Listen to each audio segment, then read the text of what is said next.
Kom ons begin hierdie nuwe dag deur saam te lees uit die woord van die Here uit Psalm 37.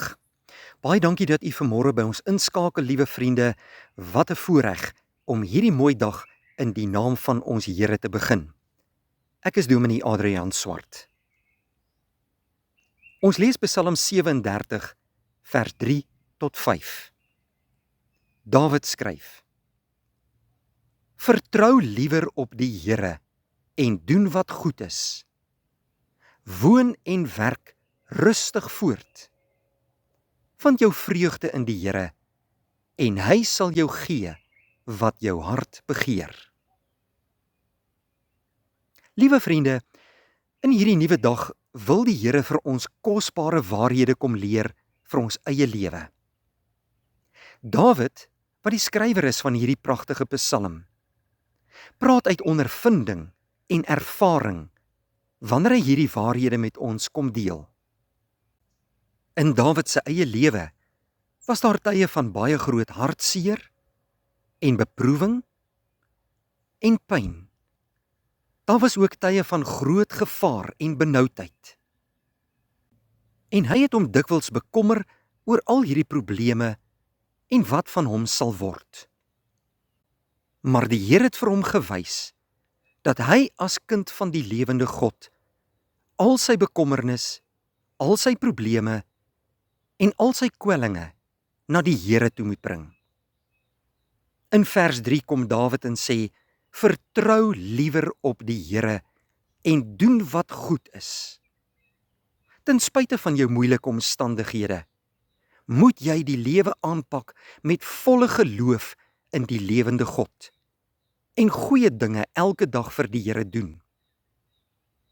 Ons moet ons vreugde in die Here vind, deur rustig te woon en te werk elke dag tot eer van die Here.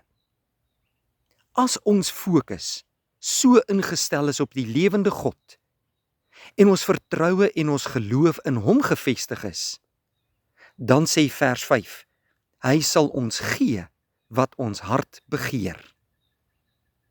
As ons ons lewe aan die Here toe vertrou en ten volle op hom vertrou elke dag, sal God vir ons sorg.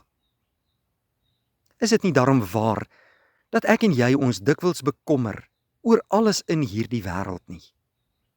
Baie keer kan ons niks aan hierdie dinge doen nie.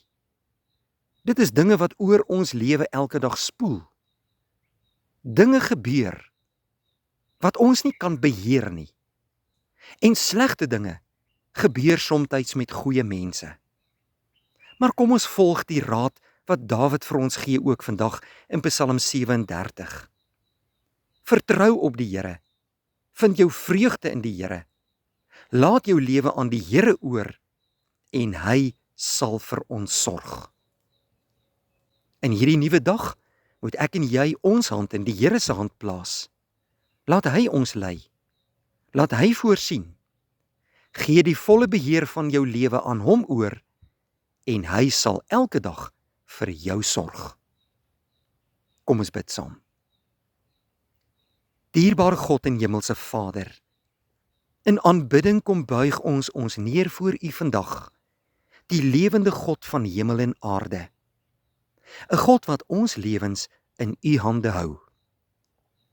Dankie vir hierdie kosbare waarhede uit U woord vandag. Ons wil U vertrou met ons hele wese. Neem ons lewens in besit. Laat ons oog op U gerig hou en elke dag doen wat goed is. Laat ons allerbeste vir die Here doen vandag en ons vertroue in U stel. Dankie dat U ons nooit sal begewe en ons nooit sal verlaat nie. In hierdie nuwe dag bid ons vir wysheid en krag en insig om die regte keuses te maak en om in die voetspore van Jesus Christus na te volg. Baie dankie dat U Heilige Gees ons daartoe in staat stel. Vergewe al ons sondes, Here, en vul ons ook in hierdie dag met rustigheid, kalmte en vrede. Ons vra dit alles nie omdat ons dit verdien nie, maar in Jesus Christus se naam alleen. Amen. Vriende, baie dankie. 'n Geseënde dag vir u.